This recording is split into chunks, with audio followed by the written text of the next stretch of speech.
Mother, which he paint, is the exact face of the woman who embraced me. So we're so surprised because kinonfirm ni Miss Josie yung face ni Blessed Mother that I dreamed it and I painted it, na that's the woman who embraced her when she was in Medjugorje. So we shared this to Father Nito Del Soriano. Then Father Nito Del said, Edsol, that's a credible testimony of Our Lady.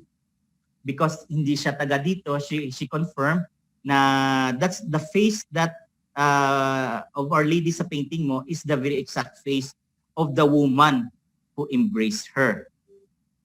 Then, Brother Edsol, excuse lang po. Is it okay if we read this actual testimony of Josie Serafica so that everybody can Actually, Miss Josie is in Zoom right now. Oh, yeah? Yeah. Baka she can read this po. I have it on the screen. I don't know if Miss May Almora, the wife of the National President, is here also. She's the one who brings these ladies here of BCDP. Andito din po. They are in the Zoom. So I don't know if Miss Josie is in the Zoom right now. Sabi ni Miss, last night, sabi ni Miss May, she notified Miss May about this, this Zoom. So sige, I'll read the testimony of Miss Josie. Yes, please. Thank you. Medjugorje, October 24 of 2013. Our Blessed Mother welcomed us with an open arms. I cannot describe the profound peace that I felt upon stepping foot on its holy ground. I felt like a benediction, your senses being overwhelmed by an outpouring of grace. Our guide Ivanka said that one does not plan a trip to Medjugorje. Instead, one is personally invited by Our Lady. Father Jerry Orbos, our chaplain, told us that while he has visited all the Marian shrines, such a Marian shrines is the only in Medjugorje every one of us. If you only knew just how much I love you, you would weep with joy. This is the message of Mama Mary, keeps on radiating in her daily operation, which continues in this day in Medjugorje. Meeting the visionary Vika was truly inspiring. She radiates such joy, simplicity, and faith. Even the most hardened skeptic or sinner will be touched by the bliss that pervaded her whole being as she patiently and lovingly repeated over and over the message that Our Lady wishes to impart her children like wonder and a simple faith. Was humbling to behold. The trick up Operation Heal is a surrender all by itself. As we waited for our turn to climb at the base of the hill, my heart was beating furiously. I seriously doubted if I could make it. It was a steep, covered with jog, piece of rock, and turn. Bushes, I said in silence, prayer to Our Lady. Mama Mary, I am scared, but I know that you wait me, that you will hold my hand as I climb. I do not this for myself, but I carry with me the hopes, fears, concerns, and burdens of my family, my friends, my community. They are hungry for your love and consolation.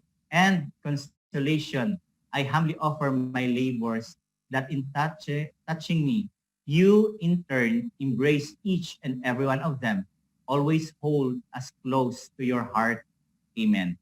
Between the fourth and the fifth station of the Rosary, I had a personal encounter with Mama Mary. As I was praying, I found myself standing beside a woman seated on a rock, deep in meditation with a sad expression on her face.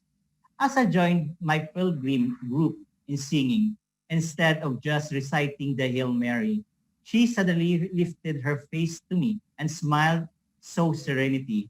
God bless you, I told her. And she replied in kind and again smiled swiftly. After she completed her prayers, she got up and went to hug me. Then, to utter surprise, she bent down to kiss both of my hands in turn with such reverence and love. Then she went on her way and disappeared from sight. I broke down and wept, blushingly knowing in my heart of hearts, knowing in my hearts of hearts that I encountered something divine.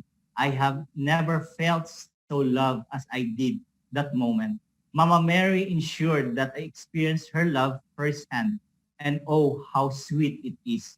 It will be a memory that I will treasure on my dying days. Bacolod City, September 8, 2018. It is Mama Mary's feast, so it is that we paid a visit to Brother Edsol's chapel, which he put up upon Our Lady's request. Our group joined in the praying of the Holy Rosary as listen, as well as listen to his testimony and experience concerning the Blessed Mother. It was my second time to visit, but unlike the first one, I suddenly found myself drawn to the painting of Edsol, the one depicting Our Lady of the End Times. As I was looking at Our Lady's face in the painting, it dawned on me that I was looking at the very face of the woman that I encountered on Operation Hill in Medjugorje. The experience that would changed me from broke to love. I shared tears of joy at such an unexpected reunion. My mother made true on her promise. I am again basked in the warmth of her unfailing love and maternal protection. Always Mary, forever my mother. So this is the testimony po of Miss Josie Sirafica of Quezon City. I think she's the treasurer of the BCBP. And sabi ng iba, it's a very credible testimony in a miracle that she confirmed that the face of the Blessed Mother, which I painted, is the exact face of the woman who embraced her. On December 23, Dr. Villasin visit here again, December 23, 2018. Dr. Villasin visit here at the chapel.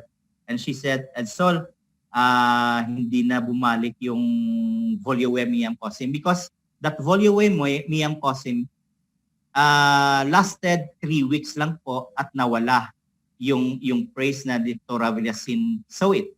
Then, December 23, nang nag-visit dito ulit si Dr. Villasin, yun, hindi na, sabi niya, hindi na nagpakita ulit yung word. So, sabi ko, Doc, siguro that's a personal, manifestation sa'yo, personal message ni Mama Mary. So, by and by, she said, on that place where the Voluemiam Cosim appeared and disappeared, there's a letter M appearing again. So Dr. Villasin sabi niya, Edsol, Mama Mary is writing the letter M.